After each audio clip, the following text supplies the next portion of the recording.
Rencontre avec le chef Patrick Bertron dans la salle du relais Bernard Loiseau, fondée par le célèbre cuisinier français en 1982.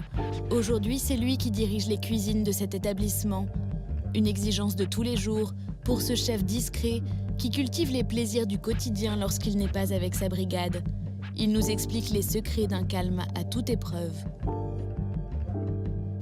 Bonjour, chef Patrick Bertron. Bonjour. Vous nous recevez aujourd'hui dans le relais Bernard Loiseau.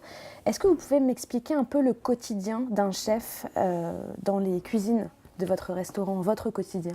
Le quotidien d'un chef de cuisine, ça commence le matin par l'accueil de son équipe. On commence par toujours un briefing, on liste tout ce qui va se passer, tous les événements qu'il y aura dans une journée. Ça va d'une table importante, d'un groupe, de tout un tas de petits détails, d'un changement de plat, d'un nouveau produit qui arrive, d'essais qu'on va faire, ou évidemment de parler de la journée de la veille.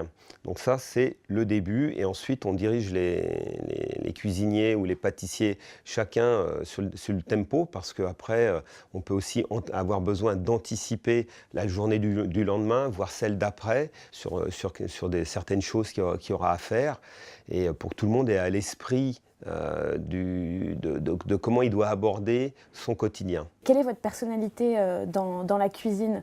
Vous êtes assez speed, on m'a dit. Alors, certes, il faut un dynamisme dans une cuisine, mais je crois que chaque chef fonctionne par rapport à sa personnalité. On ne peut pas jouer un rôle, on n'est pas au théâtre, on n'est pas au cinéma.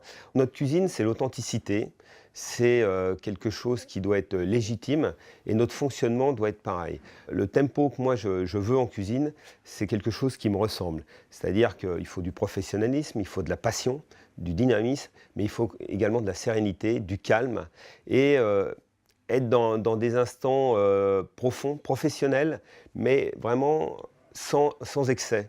J'aime pas l'excès, j'aime pas les choses qui ne servent à rien, même si j'ai pu connaître ça au début de ma carrière, parce que c'était le tempo du métier, c'est vraiment l'image d'Épinal qu'on peut avoir du chef qui est là dans sa cuisine, qui va aussi faire, qui gesticule, et puis à un moment donné, mais qu'est-ce qu'on fait quand ça va pas? On ne peut plus rien faire, ou là on rentre dans des choses qui sont incontrôlées et incontrôlables.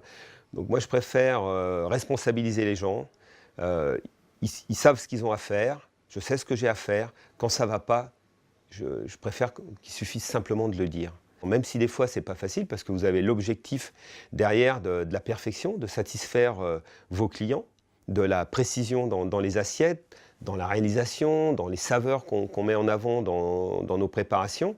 Donc ça, il faut vraiment faire comprendre à son équipe, à chaque personne qui intervient, qu'il faut une précision, il faut une justesse d'exécution. Ça, vous l'avez en tant que chef toujours à l'esprit, vos bras droits aussi. Des fois, les autres le perdent un peu. Donc il faut des fois les rappeler à l'ordre.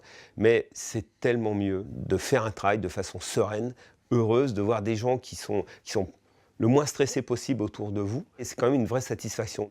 Vous habitez, j'imagine, dans la région, loin du brouhaha parisien. Qu'est-ce qui vous donne au jour le jour des petits plaisirs en dehors de la cuisine? Bon, en dehors de la cuisine, c'est vrai que j'aime bien bouger, faire des choses. Ça va évidemment d'être chez moi en famille, de me promener en VTT dans les chemins du Morvan. C'est d'aller voir les lacs. À un moment, j'ai même pratiqué de la plongée, même si maintenant j'ai plus trop le temps. Et j'aimais bien plonger dans les lacs environnants, voire dans certains lacs pas loin dans le Jura. Parce que ce sont des endroits très particuliers, c'est comme si vous alliez sur la Lune. C'est une découverte, c'est une aventure. C'est aller là où l'homme ne pose pas le pied. Si on fait de la plongée sous-marine, on va aller dans des endroits magnifiques, dans les mers chaudes, dans le sud de la France. Bah là, vous êtes dans un aquarium, c'est extraordinaire. Par contre, faire une plongée profonde et découvrir une écrevisse, découvrir un poisson posé au fond, ça, c'est une vraie découverte, c'est une aventure. Est-ce que ça vous permet également, ces moments en dehors de votre travail, de repartir plus neuf, presque comme une coquille vide, pour après travailler sur vos nouvelles créations culinaires? Oui, tout à fait. Ça me permet de me vider l'esprit, mais également de me mettre dans une attitude d'éponge Ou si je me promène dans le Morvan, je vais sentir les odeurs de sève de pin, les champignons. J'ai créé un plat parce que je me promenais pas loin dans le Morvan avec un de mes fils. Et en remontant, on était au bord d'un lac, en remontant sur Saulieu, il y avait un orage, on sentait le foin mouillé qui dégageait, il y avait les charolais qui étaient là. Et j'ai créé un plat grâce à ça, qui est un bœuf à AOP Charolles qui est cuit en croûte d'argile et au foin. Parce que l'argile, c'est le sol, c'est là où est le bœuf, ça génère justement cet environnement. Le foin, c'était les odeurs, cette odeur bien particulière de foin mouillé qui vient en fin de compte transmettre dans mon plat, dans ma recette, la saveur à la pièce de viande qui rappelle l'univers du bœuf quand il est dans la nature. Et en plus, ça permet un travail technique sur la cuisson, maîtriser cette cuisson en croûte d'argile.